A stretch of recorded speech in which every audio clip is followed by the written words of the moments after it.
We are about to go into the SALT conference. Jared has signed me up for I don't know what. I don't remember what I signed him up for. So, but we're hoping to learn some good things to bring back to the church. This is a worship conference up here in Nashville, and they've done it for several years, but had to skip the last couple because of that coronavirus. Thing. Yeah. But they're back here this year, and we're hoping to get some good things out of it. Here we go. So we're back at the hotel after the first day of SALT conference, and it was a good day. We had some pre-conference stuff. I went to a video storytelling session, and Austin went to a worship session, and we picked up some good things that we hadn't thought about. So there's a lot more planning that goes into making good videos than I realized, but we were also blessed to have a great time at worship and be led by Mike Donahue from 10th Avenue North. 10th Avenue North. Some of you will know them, some of you won't, but he had some great things to say. But one of the things that I thought was most impactful was when he made the point that you should not get caught up in trying to be used by God to the point where you are missing when God moves. So always make yourself useful, but if you're not the person that he chooses to use in that moment, don't be distracted from the use that he has for other people. And just kind of bask in just the overall glory of the situation when you know God is moving. Yeah, I think that's an awesome place to be, when you can celebrate when God uses other people. Like, God, I'm here if you need me. And then God says, well, I'm going to use this person. And you say, yeah, awesome. And you encourage them and really celebrate them, instead of making it like a competition, because that's not what it should ever be. Why are you so much taller than me? I don't know. Why are you dropping stuff? Because I'm a litterer. Police are out to get you. I know. Hold like this. There we go. We're the same height. Yeah. So We just got out of worship on night 2, and we have a lot to unpack. I learned some more cool things about ProPresenter, our presentation software, that I didn't know, including something that I was struggling with a couple weeks ago. I got my answer, so that was cool. Did a session on some cool video tips to make our streams more engaging, and some better ways to do dynamic lighting without being crazy. I don't like all the crazy flashy stuff. Said on one of Austin's sessions some collaborative songwriting. Then we went into worship tonight, heard a great message reminding us that we are more than what we do, and God will be praised with us there, and he'll be praised without us there. It is important that we are taking the times for ourselves to worship through what we're doing, and not to get sucked into it being a task that we are tasked with doing. But then we closed with a worship set where we stripped everything back for a moment.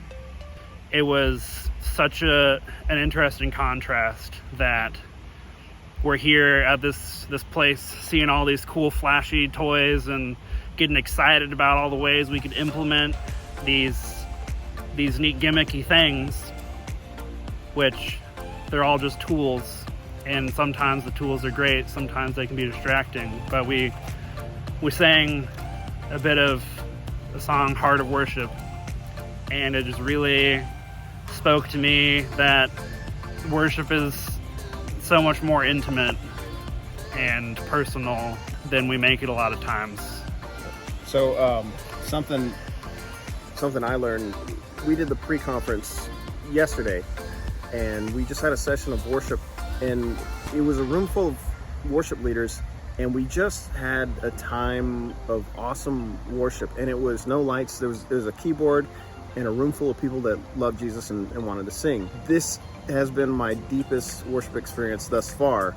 It gave me a freedom to let go and say, you know what, it's not that I'm being tricked into this experience of emotion because there's like lights and sounds and everything. It's genuine, and it's genuine in that small room, and I can feel free to let that out in a bigger corporate setting, and that was just awesome for me to experience. Yeah, so we got one more day, and we are excited to see what God has in store for us there.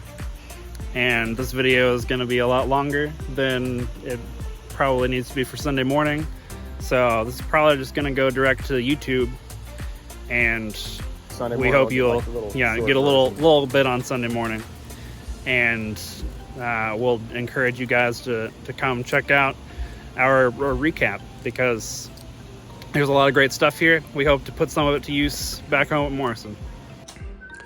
So the real reason why you sent us to this conference was for the free t-shirts that you get. It's all pretty cool. Pin lights up. How about that? I'm just kidding. So, end of day 3, we are about to make our short journey home. And it has been a fantastic experience. Just amazing worship and amazing teaching. I think we were both able to get a lot out of our sessions. I really enjoyed a lot of what I was able to learn. And it was awesome seeing some of the stuff. Jared came out and we met for lunch, and he was super excited about some of the stuff he learned.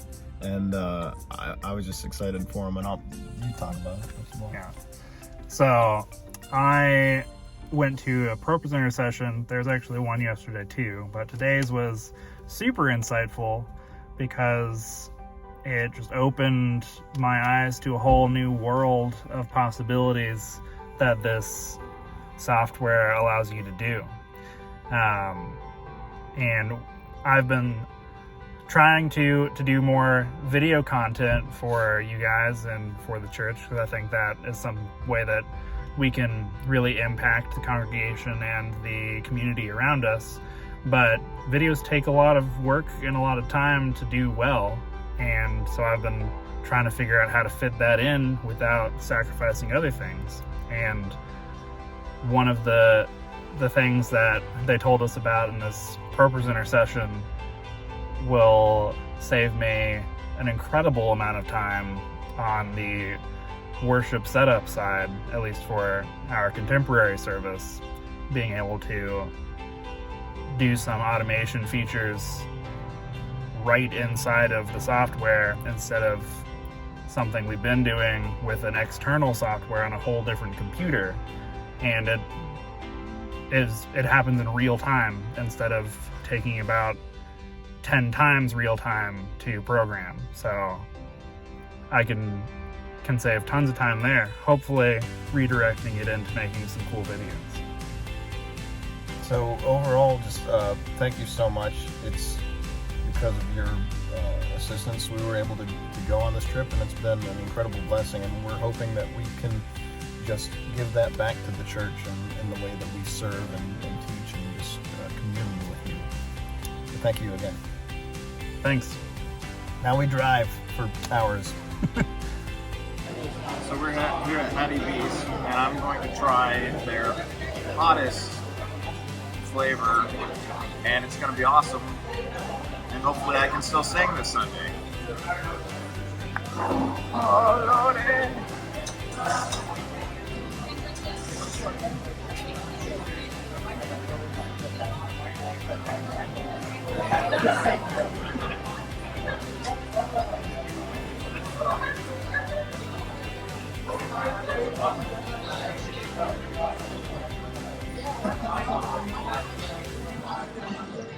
One.